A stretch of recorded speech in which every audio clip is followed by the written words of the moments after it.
God, I can already tell this is going to seem like a salty England fan following us getting knocked out from the Euro final. Alright everyone, welcome back to the Sam Redgate-Large channel, and today we are going to be discussing 5 reasons why I hate the international break, and I'm pretty certain you guys at home also hate the international break. If you haven't already and you enjoy this video, be sure to smash that like button, hit subscribe, all of that good stuff, and without further ado, let's jump into the reasons that we absolutely hate and despise the international break. So first off, let's talk about the lack of rivalry. When we watch club football, how good is it? How good is it? We get England. What are you? An idiot sandwich. We've got big rivalries every single week, whether it's a Manchester derby, a Merseyside derby, or a London derby, or any other type of derby. When watching the Premier League at the weekend, there is plenty to go on, and teams that just despise each other for their complete existence. And that's what makes football beautiful, but we don't have that in international football to the same degree. Of course, we get the England-Germanys, we get England versus Scotland and England versus Wales, where there's a rivalry there, but it's not quite the same. And for the most part, these rivalries are often swayed and dictated massively. For example, Manchester derby nowadays, very, very close.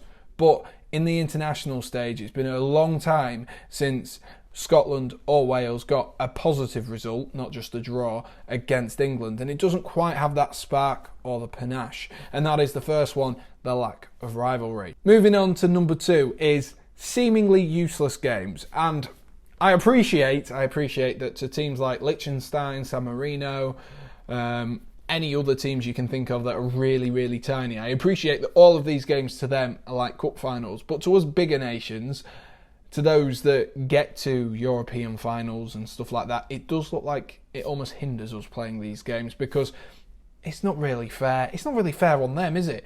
I'm not going to lie, if you played five Kylian Mbappes against a Sunday League team, you probably get the same result as what you do with England versus San Marino. It's like, come on, give them some slack, cut them some slack, and put them against some teams that actually would mean that they could progress. Maybe you put a group of 7 of them together, of the smaller teams, such as your Andorras, your San Marinos, and teams like that who get points off each other, put them in, and then one of them in a group can go through. That would make it a lot more interesting and would add to this rivalry, because then you get in other groups, you get Netherlands and France and Germany all in one group, and that would make it a lot more entertaining. But that is the second point, is these seemingly useless games. And I'm not going to lie to you, like some of the standard of football for San Marino, I'm not the greatest of footballers on the planet, but I think I could start up front for San Marino and probably do a better job. So I think that sums it up really, really well. Number 3 is a bit more of a serious one, players getting injured. It's always bound to happen, isn't it? Players getting injured with the amount of games that come through, and of course it is extra games as well for them, but players getting injured is such a frustration. Honestly, I can't get my head around how much of a frustration it is. We look at Trent Alexander-Arnold. I was so excited to see him play at the Euros. So excited. I thought he could be absolutely a fantastic asset for England. He gets injured because they have to do friendlies before it. Of course, those ones are slightly more needed, but it's so annoying to see your favourite players in the form of their life and then come back from international breaks and have legs like Weetabix and have fallen on the floor, and you're not going to see them for another 3 months. Number 4 is we have already qualified. This whole notion is just honestly so annoying, and it just brings it back to this lack of rivalry and the seemingly useless games.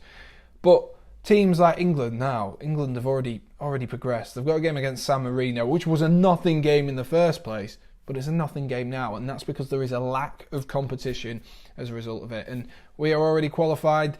It's just frustrating, isn't it? It's not like in the Champions League where you have to at least play, like 4 games? 4 games? Yeah, I guess 4 games, depending on how the rest of your group goes. But when you play in the Champions League, you know you get at least another half-decent team in your group. You don't get that. You do not get that. And the only group I can actually think of is the Netherlands group, where they've got Netherlands, Norway, and Turkey. That is the only one I can think of. It's the only one that is actually competitive, and going into this final game, I'm looking forward to that because not one of them has qualified. Anything could happen. Norway could go through. Turkey could go through. Both of them two could go through, and Netherlands could not go through.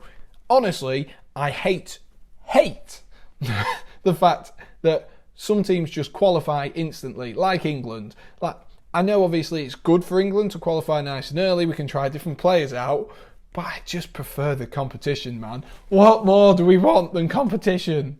Fifth and finally is sometimes you just support players you don't like. This is more like England sort of 10, 15 years ago, where we had players in the squad who didn't like each other as well. And now we're supporting players who we don't really like elsewhere.